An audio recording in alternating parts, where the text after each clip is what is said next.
Brian আবারও তোমাদের সঙ্গে একটা ছোট্ট মিনি ব্লগ নিয়ে চলে এসেছি। সামনে তো রথযাত্রা, তা ভাই আবদার করেছে আর রথ বানাবো না, আর সেটা তোমাদের সঙ্গে শেয়ার করবো না, এটা কখনো হতে পারে? তা আমিও রথ করতে বসে পড়েছি। প্রথমে আমি কিছু খাম নিয়ে নিয়েছি, জুতোর খাম বা বোতলের খাম, যেখানে আমি দেখতে পাচ্ছি কেমনভাবে কেটে নিয়েছি। তারপরে আমি রঙিন আর্ট পেপার নিয়েছি, তোমরা তোমাদের মতন আর্ট পেপার নেবে, নিয়ে আমি এই আঠা দিয়ে মেরে নিচ্ছি।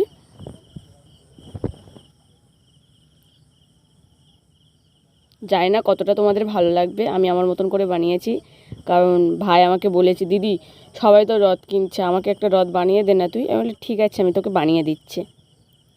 তারপরে আমি ওর মাপ নিয়ে, স্কেল দিয়ে মাপটা নিয়ে এরমভাবে চৌকো করে কেটে নিয়েছি। তারপরে আমি ওখানে আঠা দিয়েছি, দিয়ে ওটা লাগিয়ে দেবো।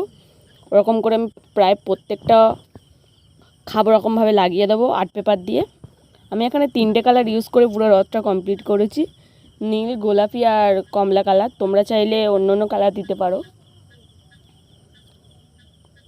দেখতে পাচ্ছ আমার 3টে খাপ তৈরি হয়ে গেছে। এবার যে খাপের যে নিচটা, ওটা হচ্ছে কি কোনো কাগজ না দিলে দেখতে খুব বাজে লাগবে, তাই ওই জায়গাটা আমি গোলাপি কাগজ দিয়ে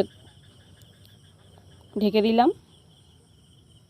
ওরকম করে আর 3টেও করে নেব। আর ভিতরে যে চারপাশটা আছে ওটাও আমি গোলাপি খাপ দিয়ে জুড়ে নেব।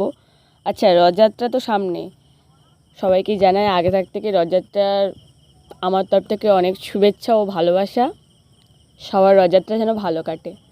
আর আমাদের এখানে রথ বলতে হয় নাই বললে চলে, দূরে, অনেক দূরে দেখতে যেতে হয়। তো এবছর ইচ্ছা হচ্ছিল কচি কচি বাচ্চাদেরকে নিয়েই রথযাত্রা পালন করব, আর সেটাও তোমাদের সঙ্গে শেয়ার করব। কিন্তু দেখো, কথা বলতে বলতে আমি করে নিচ্ছি। আগে থেকে ওর মাপে আমি পেপার কেটে নিয়েছিলাম, সেটা পরপর উপরে দিয়ে দিচ্ছি। তার উপর আরেকটা দিয়েছি, দিয়ে তার মাপে কেটে নিয়েছিলাম। এবার ভালো করে আটাটা দিয়ে তার উপরে দিয়ে দেবো।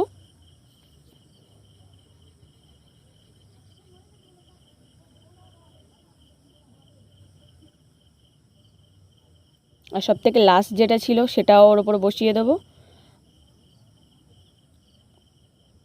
দিয়ে তার উপর থেকে একটা, তোমরা কিন্তু প্রত্যেকটা ভিডিওই দেখেছো, আমি কিন্তু যখন বক্সগুলো দিচ্ছিলাম উল্টোভাবে প্রত্যেকটা বক্স দিচ্ছিলাম। এটা কিন্তু শোভাই দিলাম। দেখো প্রায় আমার 3 থাক কমপ্লিট। তোমরা চাইলে আর অনেক কিছুই করতে পারো, আমি ছোট করে করলাম। দেখো চুটকি মেরে আমি কেমন উপরে এটা করে নিলাম। আর আমি এখানে ছোট ছোট ফ্লাওয়ার তৈরি করেছি, ওগুলো দিয়ে ডেকোরেশন করব। ওগুলো আমি কাপড় দিয়ে করেছি। দেখো আমার ডেকোরেশন কমপ্লিট, প্রায় কমপ্লিট, এখন পুরোটা কমপ্লিট হয়নি। তারপরে কিছু গণেশের কিছু কিছু ছোটো ছোটো মূর্তি আমার কাছে ছিল, ওগুলোই নিয়েছি। আর একটা ছোটো পতাকা নিয়েছিলাম। দেখো পতাকাটা আমি এঁকে ভালো করে করে দিয়েছি, আর গণেশের মূর্তিগুলো সামনে লাগিয়ে দিচ্ছি। কেমন লাগছে বলো তো? আর আমি এখানে রথের চাকাগুলো বানানোর জন্য এখানে আমি কিছু বোতলের ছিপি ইউজ করেছি, কারণ আমি কীভাবে বানাবো আমি নিজেই জানি না। তা আমি যতটা পেরেছি তোমাদের সঙ্গে শেয়ার করছি। আর রথের চাকাগুলো সব লাগানো কমপ্লিট। এবার দেখতে পাচ্ছ, তোমরা সবাই কিন্তু কমেন্টেও জানাবে রথটা কেমন হয়েছে। যাওয়ার আগে সবাই বলে যাও জয় জগন্নাথ।